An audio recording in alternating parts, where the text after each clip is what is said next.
Hello friends, welcome to the Southern Mountain Kitchen. Today we're making Swedish meatballs.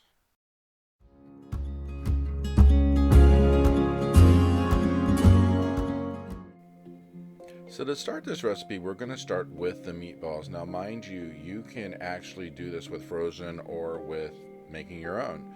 So what we're going to do is take a pound of ground beef. To that you're adding a half a teaspoon of onion powder, a whole teaspoon of Italian seasoning, a half a teaspoon of salt, a half teaspoon of pepper, and 2 eggs. And then we are going to take, I used at least 2 Kaiser rolls, and I'm breaking up the pieces of bread into this because long ago, when you wanted to stretch something, you added bread to it if it was meat, and my grandma taught me to do this, and it's actually something that probably is wise, especially in today's world where everything costs so much. So I say go ahead and add the bread to your meat to make your meatballs. It'll make it go further. It will stretch the food for your family if you have to. If you don't want to stretch it, you don't have to add the bread to it, but I think it's a good idea just to make a bunch more meatballs out of this. So go ahead and break up your bread on top of this, and then we're going to mix this together. Now I have a spoon in my bowl, which you probably can mix some of this together with, but you're probably going to have to use a hand to get into here and mix this together and make the bread go into the meat and the other ingredients, because it's not easy to mix through ground beef and bread and seasoning and eggs and make it all go together without actually using your hand. So you can see the spoon doesn't do much. So we're going to have to discard that and really go to the hand. So go ahead and get this mixed up, squeeze it through. It's going to be a little wet and messy, but these are going to be really good. And you're going to do this until everything is incorporated into one big ball.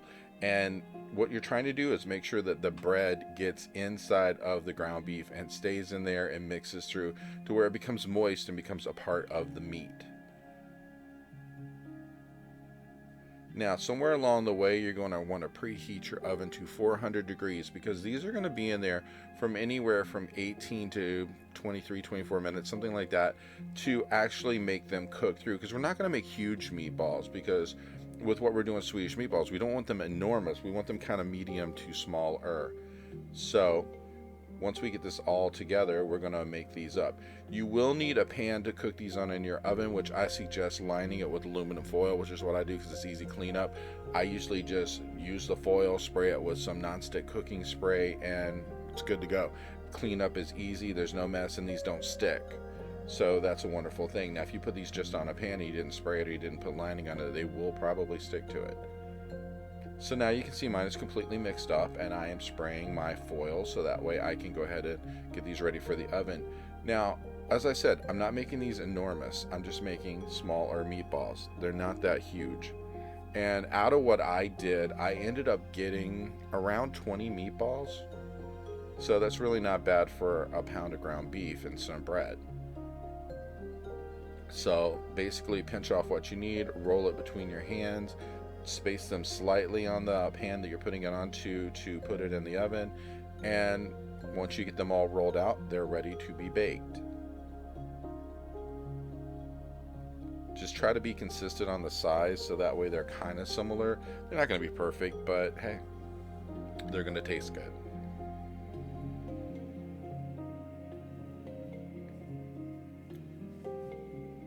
Like I said before, you're going to set your oven to 400 degrees, and once it's at temperature, these are going to be in there like 18 to 23 minutes or so.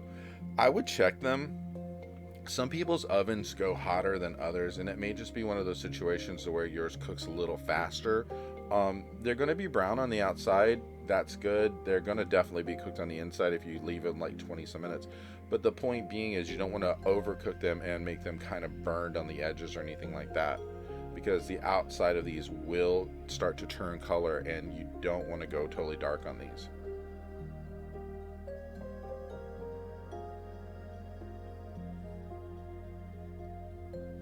So while our meatballs are in the oven, we're going to start making the sauce for the Swedish meatballs.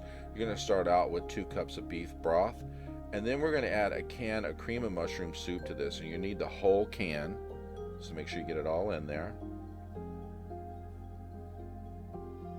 And you're going to add 1 tablespoon of minced garlic.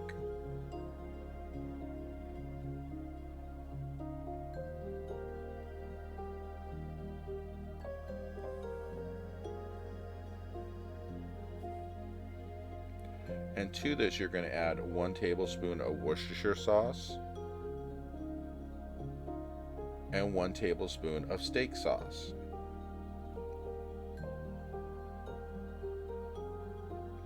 And then we're going to add a half teaspoon each of salt and pepper, and 1 teaspoon each of parsley flakes and onion powder.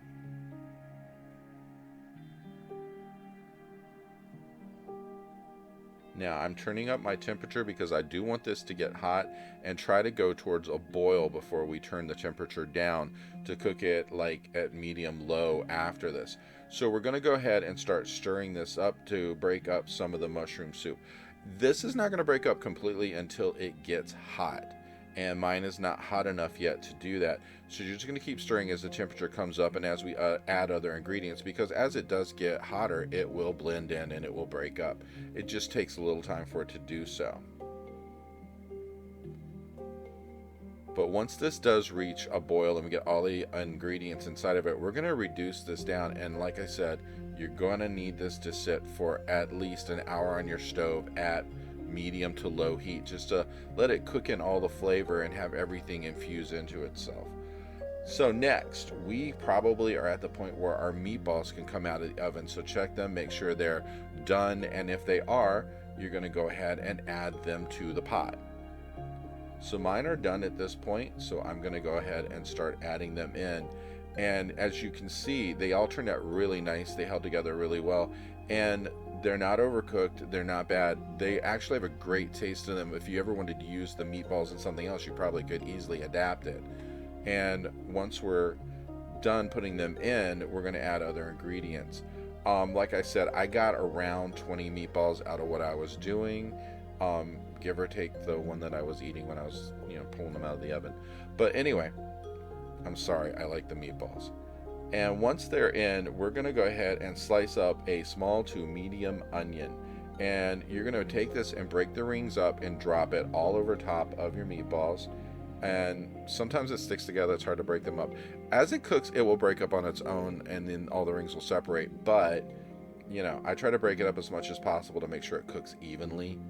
So do the best you can at breaking it up as you're putting it in.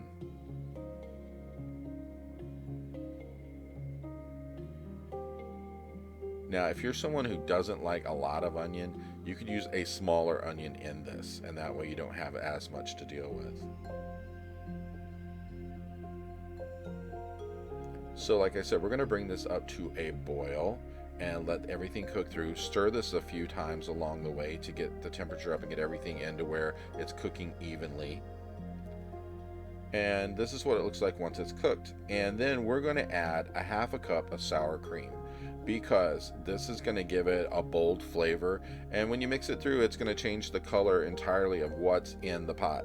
It's going to be kind of this beigeish look to it, and once you stir it through, it's going to have a little bit more body than the liquidy version you started out with, because once it does thicken up, it's actually going to be quite nice. Now, I served this over egg noodles. You could do it over rice or whatever you want to, but you're going to want to let this simmer for a few minutes, maybe like 5 to 10 minutes, to make sure it's cooked completely through as far as every flavor is mixed and ready to roll.